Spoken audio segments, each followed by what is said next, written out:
કેન્દ્ર સરકાર દ્વારા ખાંડની નિકાસ પર પ્રતિબંધ મૂકવાના નિર્ણયથી દક્ષિણ ગુજરાતના શેરડી પકવતા લાખો ખેડૂતોમાં ચિંતા વ્યાપી છે। સાયણ શુગર મિલના ડિરેક્ટર દર્શન નાયકે જણાવ્યું છે કે બિયારણ અને ડીઝલના વધતા ભાવના કારણે ખેતીનો ખર્ચ સતત વધી રહ્યો છે। તેની સામે ખાંડની એમએસપીમાં કોઈ વધારો કરવામાં આવ્યો નથી। નિકાસ અટકાવવાથી સહકારી સંસ્થાઓ પર વ્યાજનું ભારણ વધશે। ખેડૂતોના હિતમાં ખાંડનો એમએસપી ₹31 થી વધારીને ₹40 કરવાની તેમજ ડીઝલ ખાતર અને બિયારણના ભાવમાં તાત્કાલિક ઘટાડો કરવાની માંગ કરવામાં આવી છે, જેથી ખેડૂતોને આર્થિક નુકસાનથી બચાવી શકાય।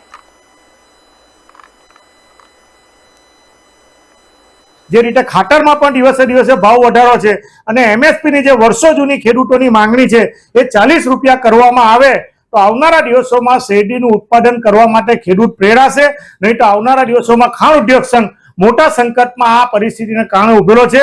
એ માટેની રજૂઆત માનનીય મુખ્યમંત્રી, પ્રધાનમંત્રીને અને સહકારના કેન્દ્રના મંત્રીને વારંવાર કરવા છતાં પણ આજ દિન સુધી ખાણ ઉદ્યોગના હિતમાં કોઈ પગલાં લેવાયા નથી। એટલી વિનંતી કરતો આપના માધ્યમથી હું રજૂઆત કરું છું।